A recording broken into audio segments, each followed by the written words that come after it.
Hi, everybody. Welcome to another edition of Too Opinionated, where today I'm joined by actor James C. Burns. So, welcome, James. Peace and love, man. How we doing? So, as we usual, we just had this long conversation. I probably burnt out everything I got to say. So, that's what I was going to say. As usual, I wasted the entire interview off camera. Oh, there you go. We'll figure it out. So we originally were having you on last Tuesday, and you were, my son and I have people that we're just dying to have on the show. Well, you were at the top of his list. He's like, we gotta have Frank Woods on. Gotta have him. You had no idea who the fuck I was, did you? You had you couldn't even remember my name just that moment right there. So here's the thing. So I didn't know, right? But then when I'm doing my research, I'm doing my prep, I actually had seen you in some shows. So that made me feel a little bit better. I was like, oh, okay, I know who that is. I know. Yeah. But so Brett and his girlfriend Morgan were just all over themselves, so excited for this interview. Well, Brett his day job is as a librarian, and he just got over having COVID. Wow. So he's been off work for a few weeks. Well, today he started back at work, and I was like, good. We got that interview today, the one you wanted. And he's like, oh. Well, he sent me a very nice email, He said he did. He said very professional, very, I appreciate that. He's a great kid. He's in school for film editing here at a local college. Really? He's in film school. Yeah, he's a writer. I mean, just talented as all get out, and obviously a video game fan. So yeah. So not too bad, but he did great. So I had my normal prep, and then he sent me like Call of Duty Black Ops prep. So I didn't have to do that part. So anything I ask you Black Ops related, it's probably coming from Brett. Yeah, it's probably coming from Brett. But I have to ask you because. Oh yeah. Because that he's doing, man. Have to do it. So, but I always like to start the interviews here. So you were telling me a little bit about how you were, you got kind of a late start in the entertainment business. You were kind of a dark horse to make it. But tell me a little bit about that. What got you interested in entertainment? Well, let's rephrase it. Again, I live by the premise that opportunity exists in adversity. That an obstacle is just right with opportunity. So when I look at challenges, things that, kind of rules and taboos around me, it's an alarm clock for me. Okay, that must be an opportunity because it looks so formidable, it looks so impossible. That means no one's trying to do it. If I do this, if I can do this, and that's how I approach everything, man. That's awesome. So what happened was this. I was a professional hockey player and coach for 20 something years, more than that, 30 years. And I loved it. One day I just got sick of coaching. I think I had learned everything I needed to learn from the profession I was in. Coaching is about learning, and you coach it till you've learned everything you think you need to learn, and then all of a sudden it's not interesting anymore. So I had a brief dance with some acting experiences. I got a Wheaties when I was a hockey player. I got a Wheaties commercial, which you can probably see in the channel if you want to tune in.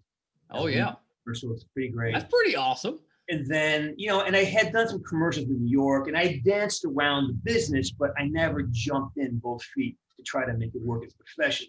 It was something, if it came, great. And again, I live by the idea that, I always have things to do. If that doesn't work out, I'm on to the next thing. The idea is my personal growth and development, what counts. Everything else is just what happens during that time. So the mission is grow as a human being, become more aligned with mind, body, and spirit. All right, combine those, move that forward, and then whatever happens around that is gravy. Okay, so what happened is I just said, gosh, that acting thing was pretty, and I don't like to work hard. I love committing myself. But I've dug ditches, man. I've built, I've worked hard, difficult jobs. I want to do that again. I want to do something that I love getting out of bed to do every day. As a coach, I couldn't get enough of that. I weren't enough hours in the day. And then this being creative is just like that. Oh my God, I don't have enough time in my day to do what I want to do. That's where I want to live. So, so being an actor seemed to offer me that. And I just took everything I knew about coaching young men into professional sports, and I kind of turned that spotlight on myself. Okay, well, here's your strength. Here's the way you learn. Here's mistakes you've made in the past. Here are things you can do forward, and what are the precepts? You know, opportunity lies in adversity. Say what you mean what you say. I have all these. Yeah. My most one that really drives me forward is, it's called Blue Sky. My choice is happiness. I want to be happy. I want to be fulfilled. That's my blue sky. Thoughts, emotions are just clouds passing through my blue sky. And whatever I have a negative emotion, whatever I have something that's not working out, I'm angry or resentful, or, hey man, that's it. That's a cloud. That's going to go by. I'm a blue sky up there, man. Everything else is just clouds floating by. So I'm going to be patient and let that shit go. And I live by that precept. And I just brought it into my acting career, and I just saw the opportunities, I saw the obstacles, and I turned them both into that. And I made a lot of mistakes, but I put myself in an environment where I could make mistakes. And then once I figured out the secret to auditioning, then it was easy. I mean, it's literally easy. Yeah. Yeah, that's really interesting, and I have a feeling you were a terrific halftime speaker as a coach. No, I never did that. Well, I don't believe it. Well, no, it's more well-placed words, well-placed influence. I would depend on the team captains to do that. I say, guys, look it, I can't do it for you. You know, I know exactly what needs to be done. I've trained you you need to do it. You have to decide to stop resisting whatever you're resisting and just buy into what we're doing. You know, you're prepared, you're ready, you just got to execute. And that's on you. I can't do anything. So I remember early in my coaching career, I had a bunch of guys who were learning, and, you know, I had my fathers and had my voice and my high school football coach, and, you know, it was back in the day, man, you know, like, I broke my arm, walk it off, it's broken, I don't care, walk it in, that kind of mentality, you know. Rub some dirt on it, I know. You only get water, you know, you get water as a reward. People are passing out left and right. You want water, you run for it. No, it's like, it was different. And I remember early on in my coaching career, I had a junior team, and they're just not playing the system, they're not getting it. And this one kid was just being just awful. And he comes off I grab him. What do you think this is? Some kind of game? I go, oh my God. Well, it is. Go on. Come on.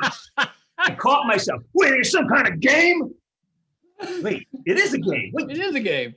Go ahead, have some fun, man. You learn what you need to learn. I don't need to yell at you. Go, you know.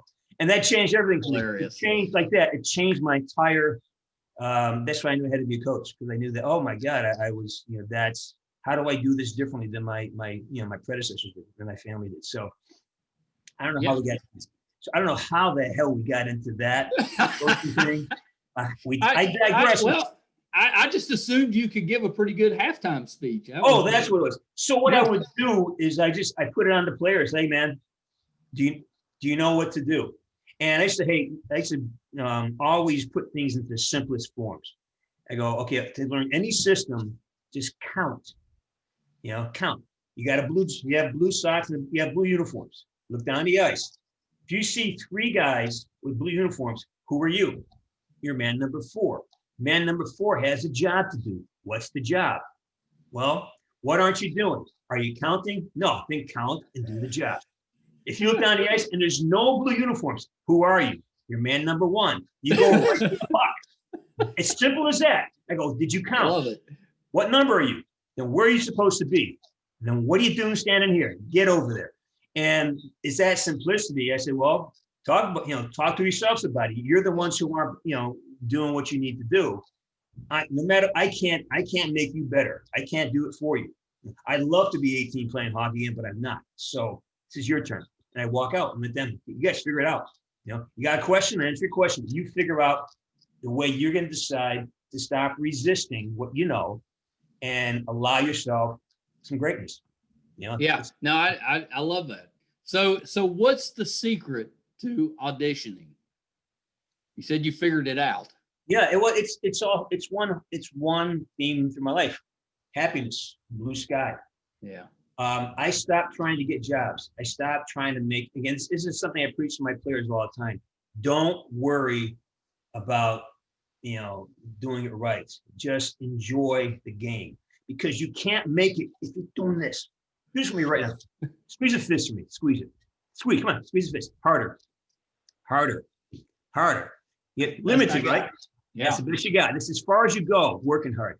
Now, sit there, smile. Yeah. Are you happy? I'm happy. You can stay there forever, right? I could actually. Well, that's my point. So you got to find that joy, that presence in your activity, and then that'll make them. That's all you're going to want to do is stick handle. The guys who make it commit themselves, and it's not a sacrifice. It's all you want to do. Like I used to stick handle 10 hours a day, shoot pucks. I loved it. My parents went, "You got to have dinner." No, I want to shoot 10 more pucks.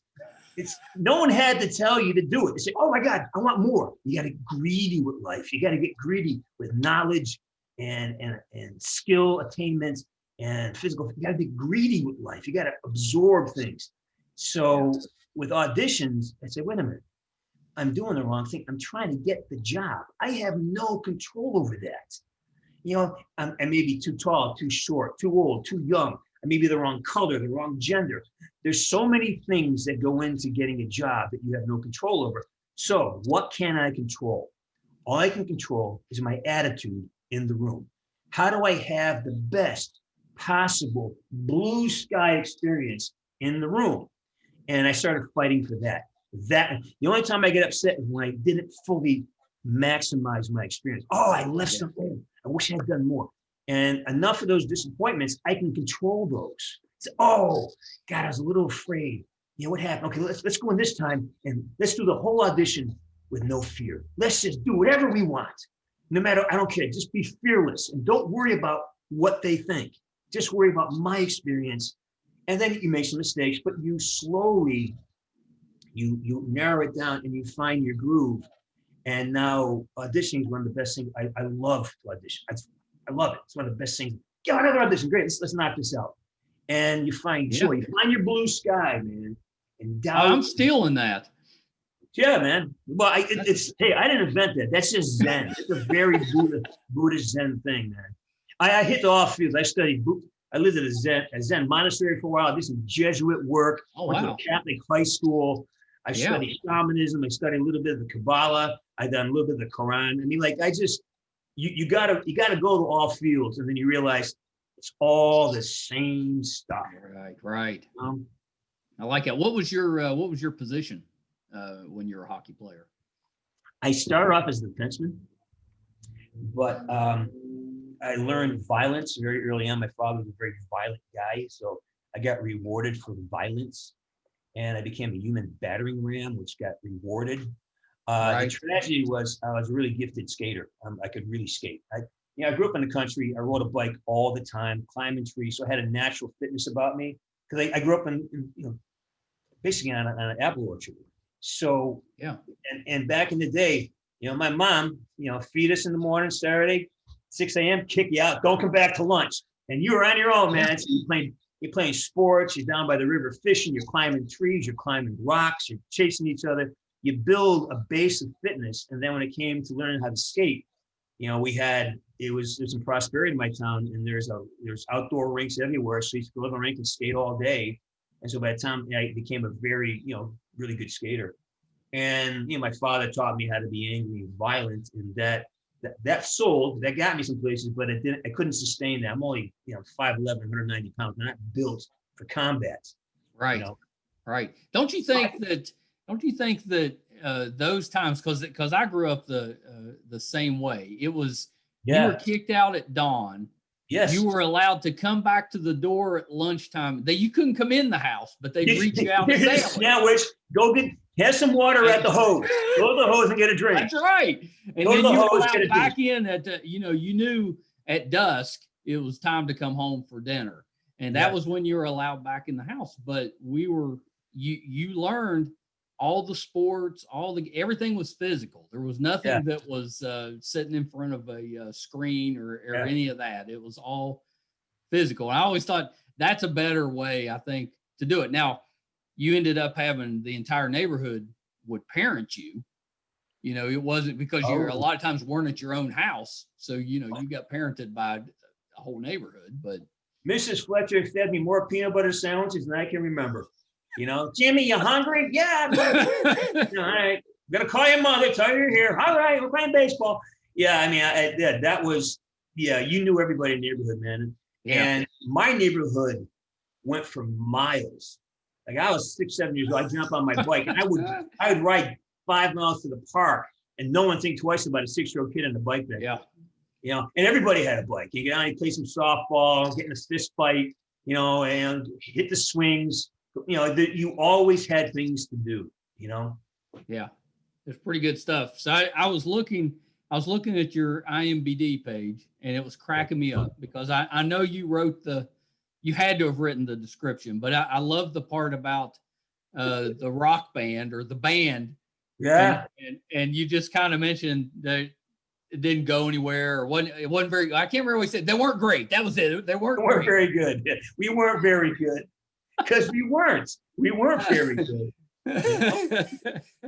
Yeah, but you got to do it though. You know, I think everybody growing up has that moment where they want to be in a rock band or in some type of band. Well, I started very young. My father used to frequent this bar by the lake. He used to go fishing, and you know, Saturday morning fishing trip turned into, you know, my father drinking at the bar all day. And I befriended the owner's son, and he's a few years older. He was a guitar player. So I'd sit there with the owner's son, and he taught me how to play guitar. And then years later on, I was 14 years old. I started doing gigs Friday nights. I'd go in there, sit in with the band, and I'd play with these guys. And then in college, I made my money by, you know, singing in Irish pubs, singing dirty drinking songs. You know, I spent a whole summer in Lake George being followed around by, you know, there's a motorcycle gang that fell in love with me. He used to follow me around to all the bars. They get me fired because you get this motorcycle gang coming in and they're singing, and it's just, oh my God, they're driving me. It's like Lake George is a summer resort. And biker gang coming in. Guys, you got to leave me alone, man. You're killing me. So it wasn't new to me. And I never really worried about what was gonna, you know, I want to do this. So right.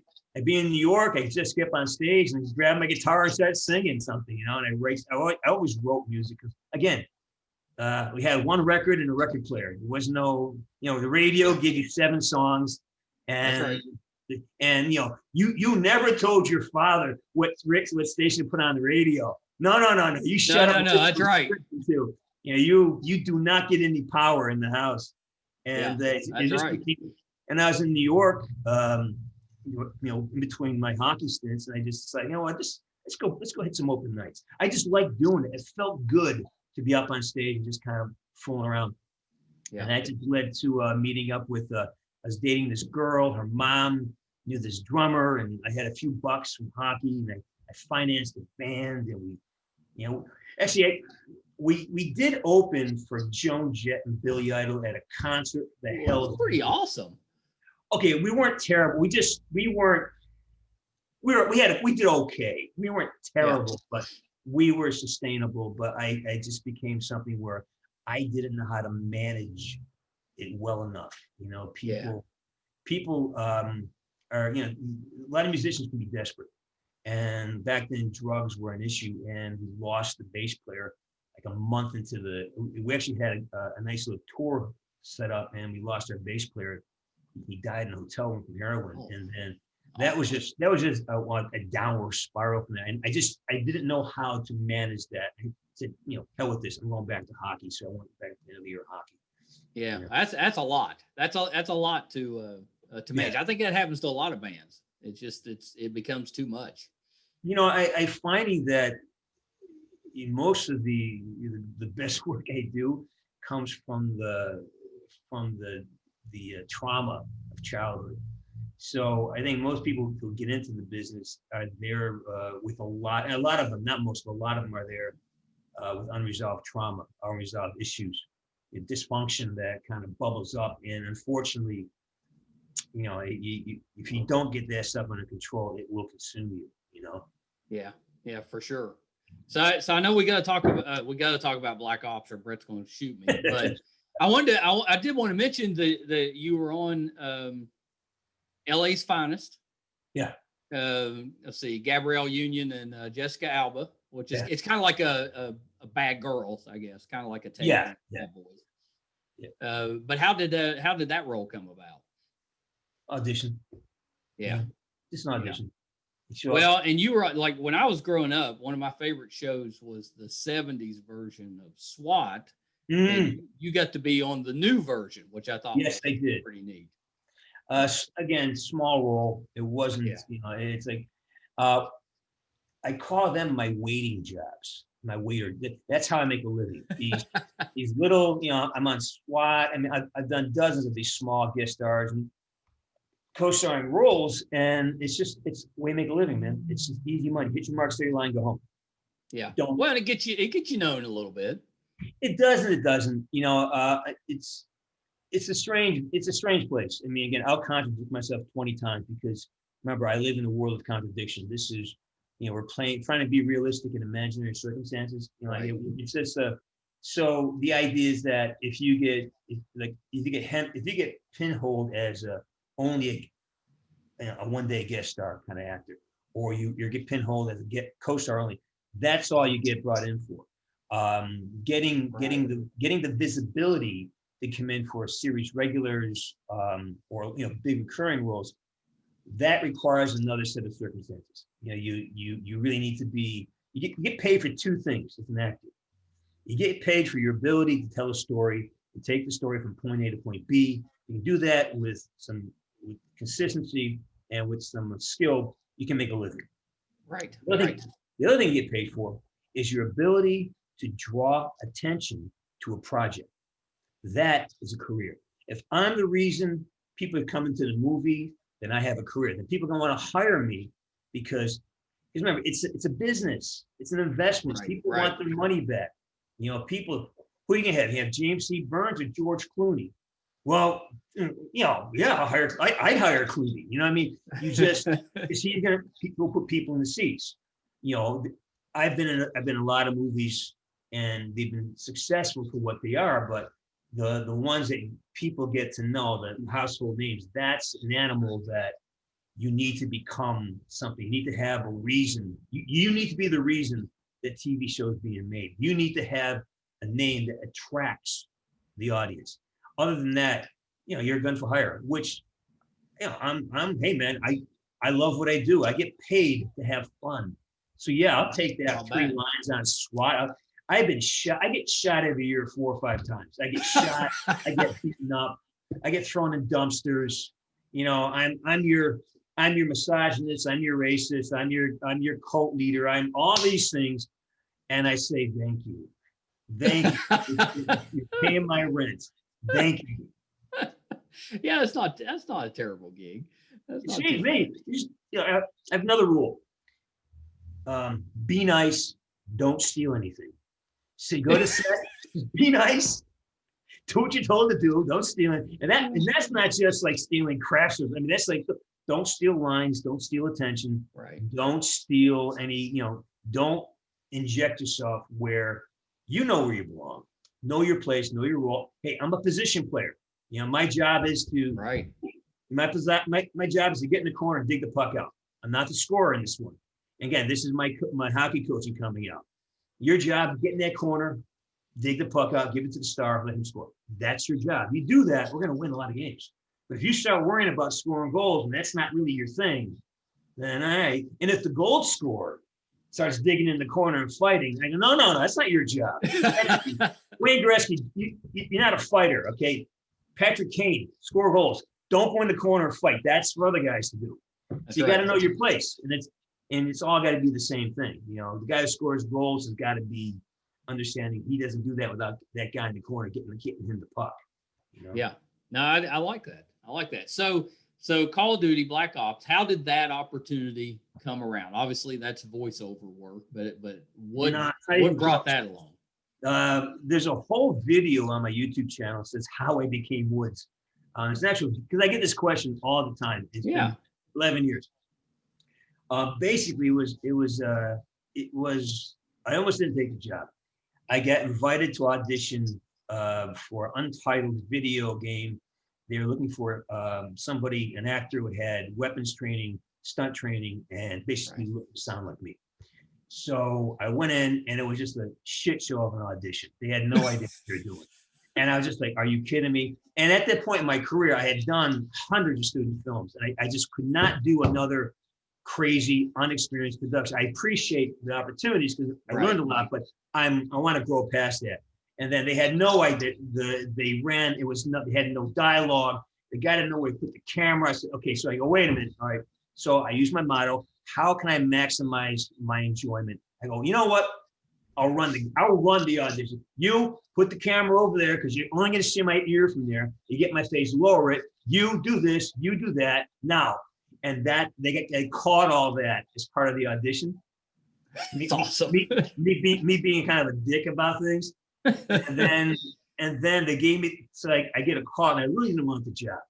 So I get a call Wednesday night. I have another job booked for Thursday. They call me up on Wednesday. Hey, we want to book you for this thing, for this video game thing. I go, you guys didn't show me much. I don't want to. I do not want to spend hours like that again. And the money wasn't great. And so I'm talking to the guy who was repping me, the guy I hired to manage my to negotiate for me. I go, so I go, what are you doing for the commercial? I got this other thing going on. It's a video game thing. I don't want to. He goes, well, what game is it? I go, I don't know, beauty, Call of Duty. I go, yeah, Call of Duty. He goes, seriously, Call of Duty? I go, yeah. I go, why? He goes, yeah, have you heard it? He goes, it's the biggest video game in the world. Are you stupid? Take the gig. So I go, all right. Yeah, you know what this is? And then, man, we just meshed. Me and the guys from Treyarch. I worked with them. They brought me in. First, the job was just to test the technology, and then they liked me enough. And so, we want to hire you again to do the first level called the green test. So they shoot something and they give it to Activision to sign off on it, and then they move on to production. So they did. They brought me for one green test. They brought me for another, then another one. So I ended up working 3 months for them, and then they just vanished over Christmas and holiday. And then I saw in the breakdowns there's this audition notice looking for Call of Duty something game, and they have a description. Originally, it was Frank Barnes was the name of the character I was playing, but then I saw this breakdown saying Sergeant Frank Woods, and the description, it was me. I mean, everything it was who I was. Like, it was me. And I go, what? And so it took a few weeks for me to actually get to figure out, okay, am I even getting an audition for this? And the casting director wouldn't bring me in. So finally, they got into it, and there's a director. He decided on a couple of kind of name actors, and Dave Anthony, who was the head of the Treyarch studio at the time, goes, well, wait. If we're asking him to act like the guy who's in the testing, why don't we just bring the guy who's doing it? That's right. To be like that, why don't you bring him in? Bring the guy in. And so they did. And so I auditioned for the role I created. This is what it was. Hollywood. And I got it. And they fought for me, and he got me the gig, and the rest is history. Yeah, that's pretty awesome. So since that time, have you played the game? Very little. Look at that. Look. Like I said, I'm 38 years old. I don't have time to get good. I mean, it's a skill set. So when people, sort of like diss gamers as not being athletes, I disagree. I've been to the World Championship. These guys, it's like any other professional sport. They are focused. They practice 12 hours a day, and the hand-eye skill. Like I have, like forward, move. Oh, yeah, me too. And I I can't. So no, and it's not fun to play like that. I don't go online. You imagine Woods online getting smoked by a bunch of noobs? How embarrassing that would be. There's your YouTube channel right there. No, nah, well, no, that's not a YouTube. And quite frankly, it's not fun for me. It's like you know, I write music, I write scripts, I'm working all the time. You know, I'm still an athlete, so sitting in front of a computer doing that does not twiddle my thumbs. You know, it's not the thing for me. So Yeah, no, I completely get it. I always said, if you want to give me an you know, an 80s arcade game or maybe an Atari, I could do okay. But these new video games, Brett will have me playing them every once in a while, and I'm just terrible. I can't figure out the controls or anything. I remember it was spring break. We're down in Florida, I think, and somebody was in this bar. Someone's playing Pac-Man, and I couldn't understand why this guy had a stack of quarters and play. I go, there's girls out there. What are you doing? There's girls in bikinis on the beach. What are you doing? You know, like, and I never, you know, there's music out there. There's things to do, and that's it. Really, even back then, you know. That's hilarious. Yeah, that's pretty awesome. All right, so I'm gonna get to this is the portion I'm going to ask all the questions that Brett sent me. Right. So we'll see how you do. All right, let's see how I do. Yeah, I do. Not embarrassing myself. Let's see it. Yeah. So I'll say that, you know, Brett, when those games were coming out, Brett was pretty young. He's 21 now, so he's grown up playing these games. And, and Frank Woods, him and his girlfriend Morgan, that's their hands down favorite character. That they're the ones that it was actually Morgan said, "Hey, you ought to try to get this guy on the show." Yeah. I was like, "Well, okay, I'll try." And then you were nice enough to come on. So I was like, "I got him." And then I got him.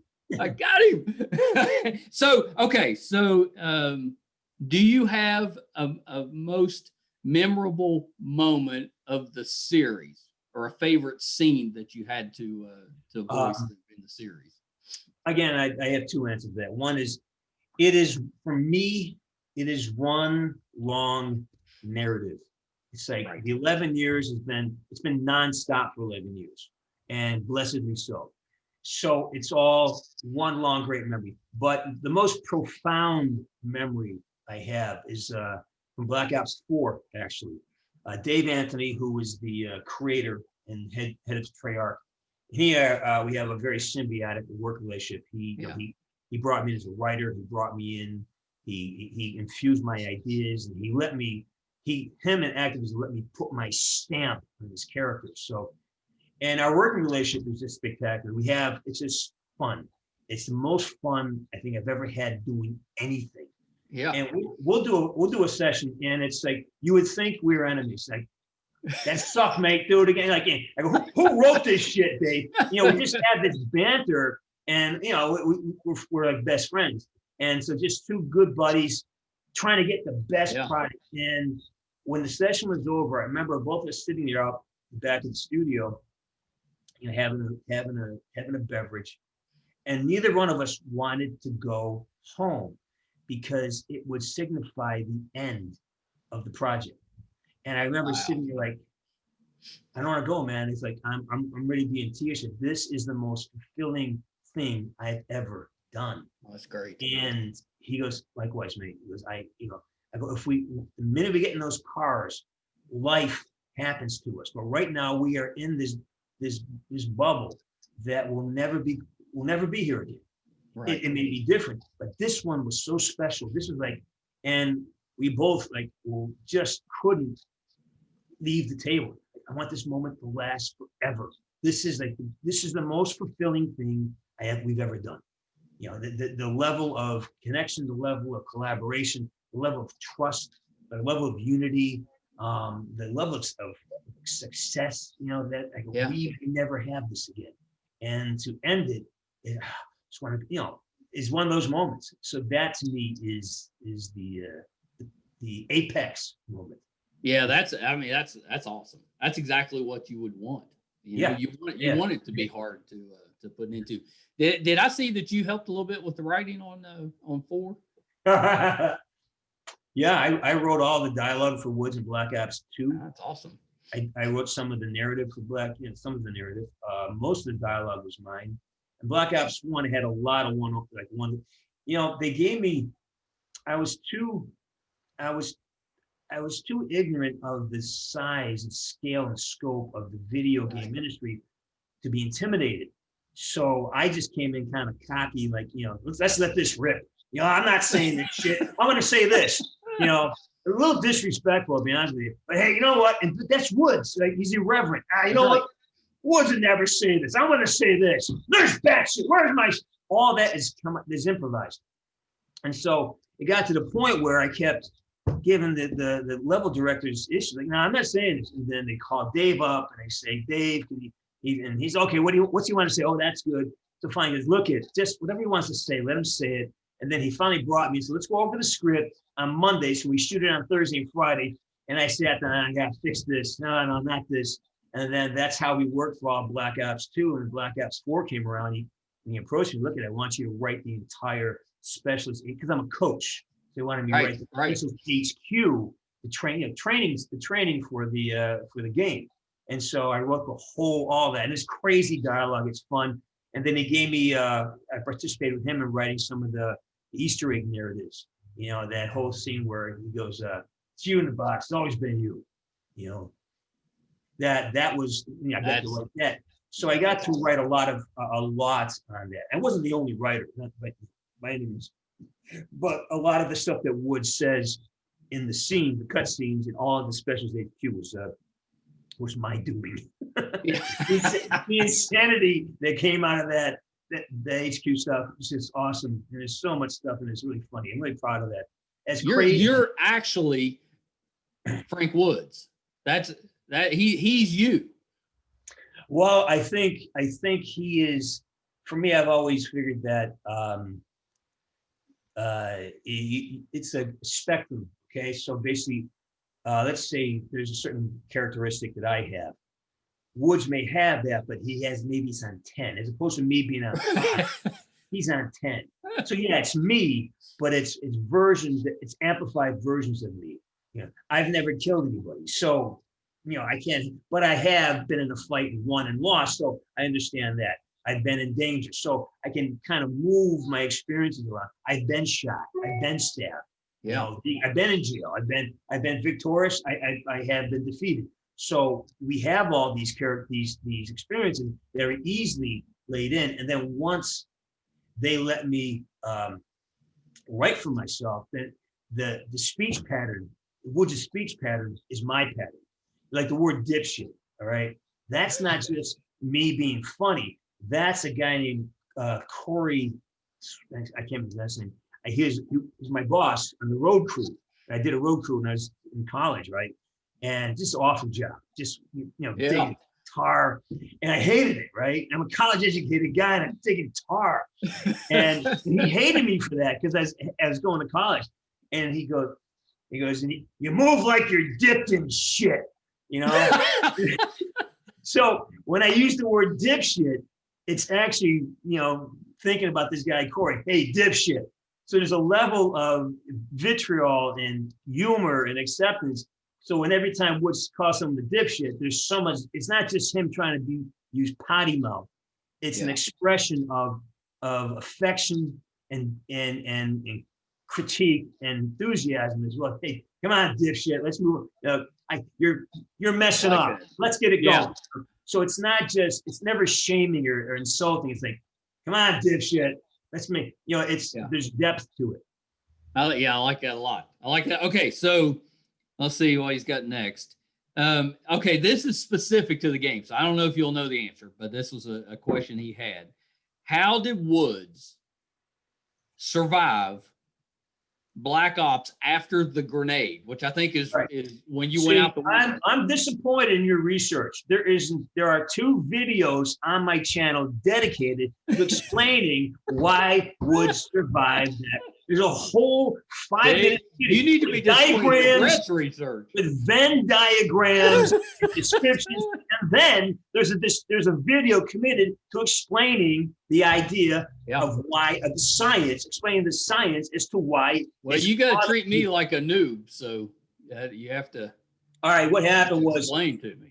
when him and Kurchenko go through the glass window, it was on a loading dock. And they bounced up, and during it, and you see in Black Ops 2, in the video, it shows that Woods has got a knife in Kurchenko's back, and Kurchenko pulls the lanyard for the grenades, and you know the grenades take 3 to 4 seconds to explode. Right. Woods drives Kurchenko through the window, takes his knife, slices off the grenade bandolier, and as he does, they land, and Woods rolls off the loading bay, and the grenades go off the side. It becomes like a sump, and so the explosion went up and out and away from Woods.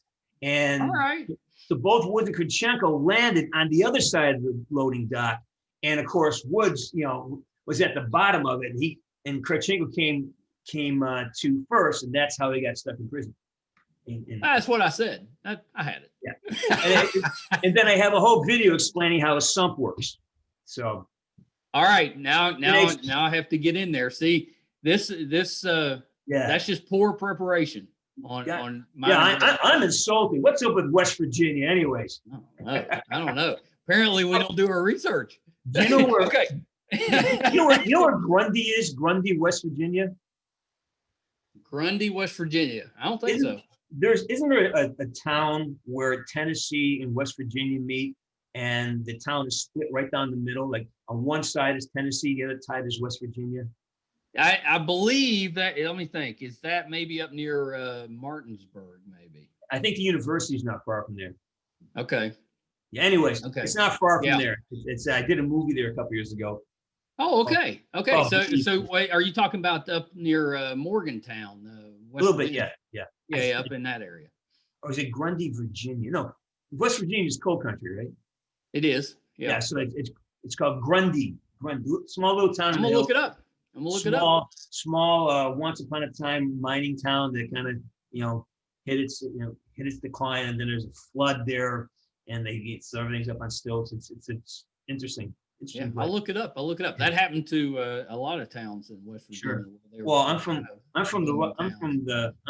Northeast, where the industry just all vanished. My hometown was super prosperous. GE employed 30,000 people, jobs everywhere, a lot of prosperity.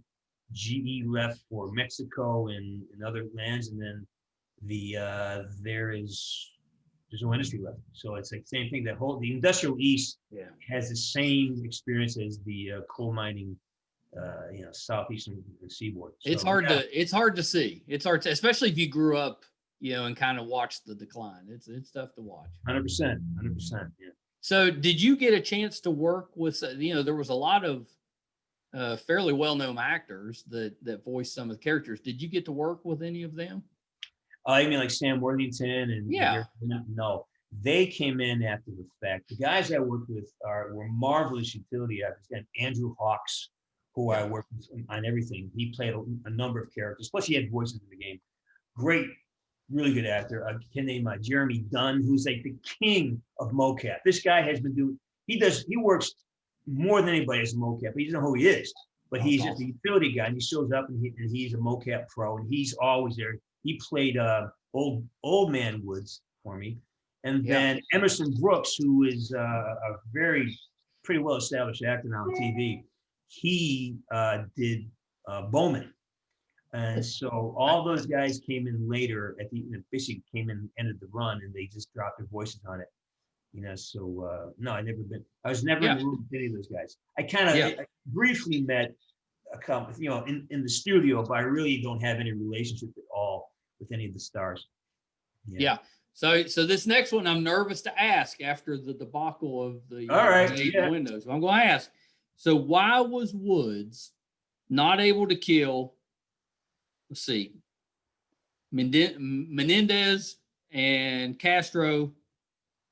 Is it Dragovich? Why couldn't he kill any of these guys? Well, then it'd kill the story, wouldn't it? If you kill Maybe. Menendez, you got no story. If I kill Menendez, then where do we go? The villain is dead.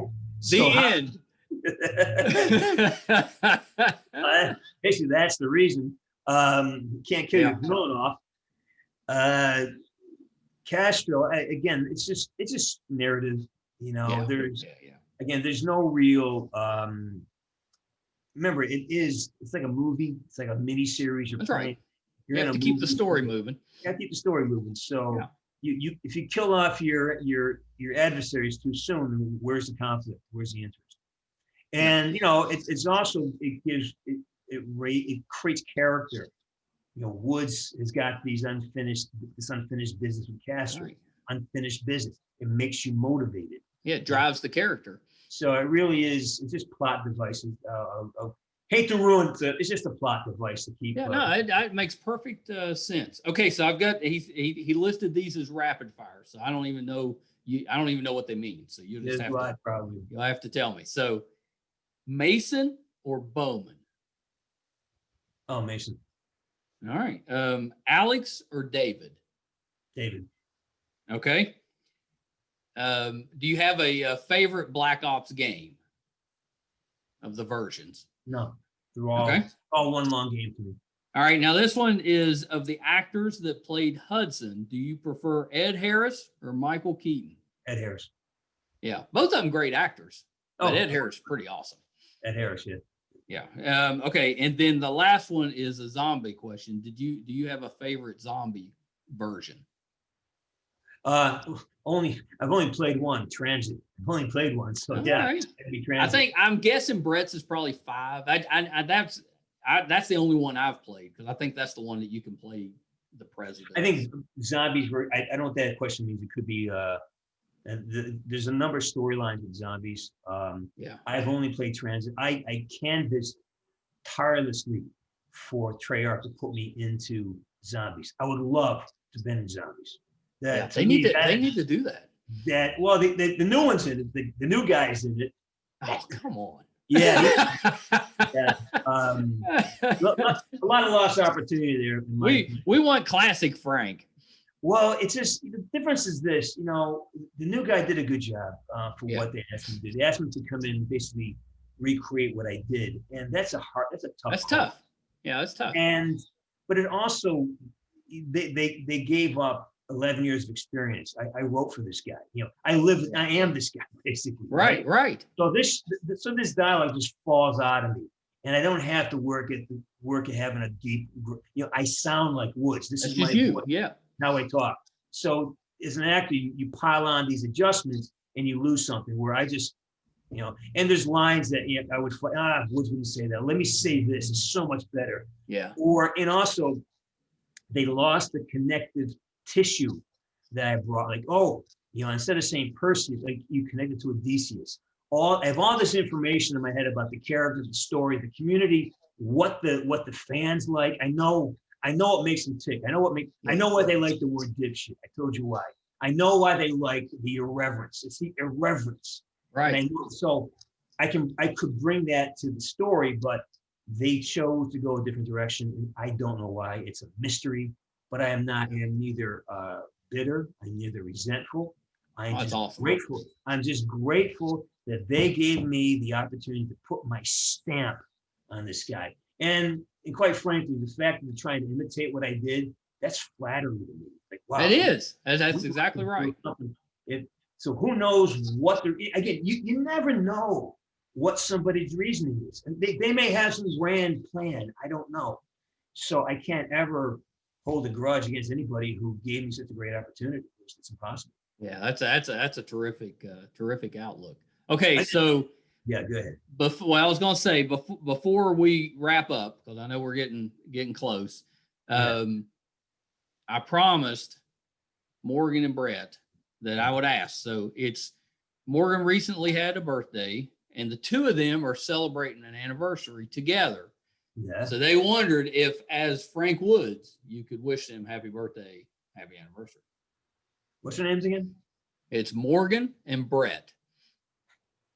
Hey, Morgan, Brett, come here. Come here. Listen up. happy birthday. Make it a good one. 2021, you do not get to do this year again. Do it right. Woods out. Oh yeah, they'll go nuts over that. That the whole interview is probably that's the part they'll love. Thanks. You know, I do that 20 times a day. I have a Cameo account. I figured you did. And I love that. Again, Yeah. this I don't have to think about it. This shit just comes out of me. You know, it's not a performance. Awesome. It's just fun, you know. What a great character. When I would love to do that, where you can just basically be yourself. Yeah. So you just kind of, maybe you amp it up a little bit, but you're basically it's just your words. It's almost like an improv player. You're just throwing the dialogue out there. Basically, that's all it is anyways, you know, just play. I'm playing, man. I'm having fun. I'm just playing and I get paid to have fun. You imagine what a great life, Amazing. Right? I'm so blessed. I am so fortunate to be where I am, you know. Yeah, that's terrific. So I know that you do some writing. Is there anything that you're working on currently? Yeah, I have a film that I coached a lot of the research for the Woods character from. It's called Tango Down. Yeah, I wanted to ask you about that. Yeah, it's a pretty great script. It's in turnaround now, which means I got it back. So I'm not going to modify it, try to get it done. I'm doing a bunch of shorts films. They're timely. I have a thing called Sinking Ship, which is a story loosely based on my hometown and the decline of. It's a comedy about the decline of the industrial Northeast. That's interesting. It addresses a lot of the politically correct stances that are basically anti-male, and it's a little bit politically charged, but in a funny way. And then I've literally got 22 songs I've got to record. That's awesome. I've written a bunch of music. I've got maybe a 6-song album of Call of Duty parody songs. Yeah, if you go on my channel, there's Hey Mason, and I just did a Christmas song called Jingle Bell Woods. You guys haven't done your homework. Oh yeah. So I'm doing it. I'm doing it right now. I'm subscribing. Jingle Bell Woods. It's delightful. Then I got several other songs.